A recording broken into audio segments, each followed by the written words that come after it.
George Orwell called him Big Brother. When 1984 was published in 1949, readers thought it was just a dystopian fantasy, a novel about an all-seeing government that tracks its citizens 24/7. But Orwell wasn't imagining the future. He was describing the present. Because right after World War II, as the world celebrated victory, a new kind of war began. A war for information. The US and the Soviet Union both realized the same truth. Knowledge is power, and whoever controls knowledge controls the world. The Soviets built vast intelligence networks, the KGB, spying on dissidents, listening to phone calls, tracking mail, neighbors, even family members. In the United States, the CIA and NSA began their own shadow empire, intercepting telegrams, wiretapping foreign diplomats, and creating early systems to monitor communications on a massive scale. For the first time in human history, governments had the tools to watch their own people in secret, and they used them. This was the dawn of the surveillance state, and the world would never turn back. During the Cold War, paranoia ruled the planet. Both sides were terrified of the other. Espionage wasn't just a profession, it was a religion. From East Berlin to Washington, agents bugged hotel rooms, tapped phones, opened letters, and built elaborate systems of surveillance that reached into every home. The Soviet Union Stasi became infamous for its reach. By the 1980s, it had nearly one informer for every 60 citizens. Neighbors spied on neighbors. Children were encouraged to report their parents. In the West, things looked different, but only on the surface. The US and Britain monitored their populations under the banner of national security. Programs like Echelon intercepted international communications, decades before anyone heard of metadata. The goal was the same on both sides: total information awareness. Because power isn't just about bombs or armies. It's about knowing everything your enemy, or your citizens, might do next.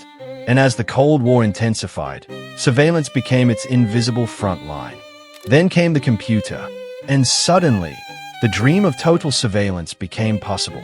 In the 1960s, governments began experimenting with data storage.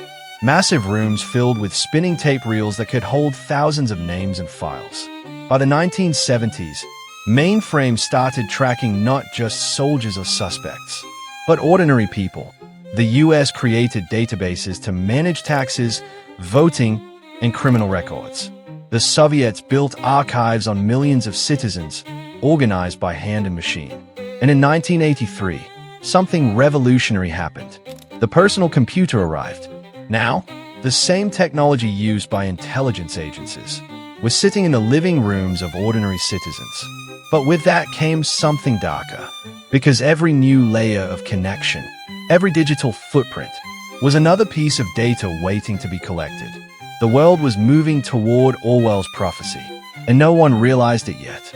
When the internet became public in the 1990s, it was celebrated as a revolution for human freedom. It connected billions. It broke down borders. It gave voice to the voiceless. But beneath that dream was a trap. Every website visit, every email, every early search was stored somewhere, tracked, indexed, monetized. Tech companies promised connection. What they built was surveillance capitalism. Google began scanning every search. Facebook tracked every friendship. And while people thought they were sharing their lives voluntarily, they were building the world's largest behavioral database on themselves. The data economy was born, and privacy died quietly, one click at a time. Governments didn't need to build surveillance systems anymore. Private companies did it for them. Then came September 11th, 2001. 2 planes, 3,000 lives, and one global justification for surveillance like the world had never seen. The United States passed the Patriot Act, a law that allowed the government to spy on its own citizens in the name of security.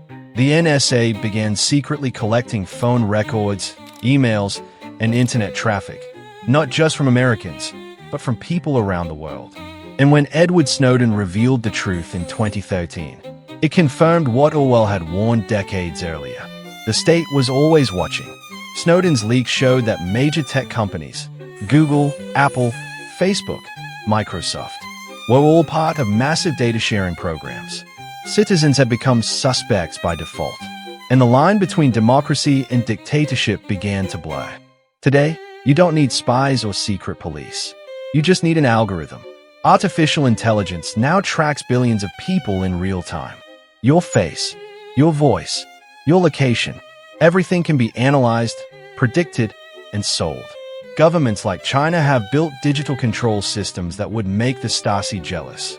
Facial recognition cameras on every corner, social credit scores tied to behavior, and a surveillance network that decides who can travel, work, or even exist online. But it's not just China. The same technology is quietly spreading worldwide. In Western democracies, data collection has become normalized, from smart doorbells to airport scanners to predictive policing systems. Privacy is no longer a right. It's a luxury, and one most people don't even realize they've lost.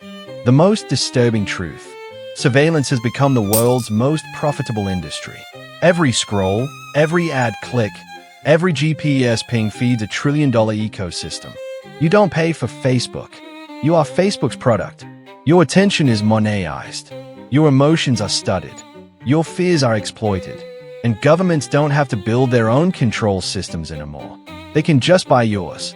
Private companies sell facial recognition databases, spyware, and behavioral analytics to states around the world. It's a new kind of arms race, not for nuclear weapons, but for information dominance. We like to believe we're free. We choose what to watch, what to buy, what to think. But those choices are increasingly being made for us. Algorithms decide which news you see. AI decides what you believe.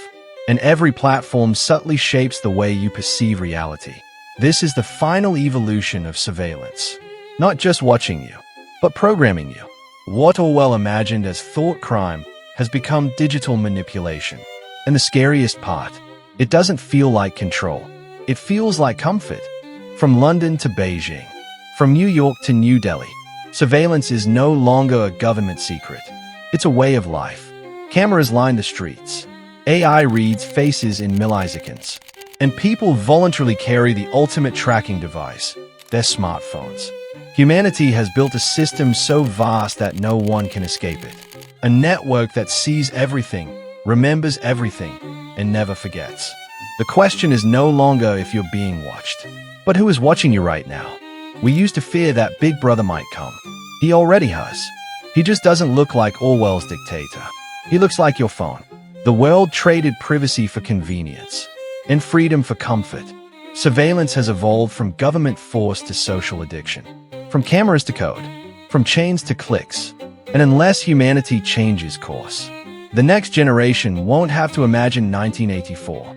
They'll live it, because the age of Big Brother didn't end. It just went digital.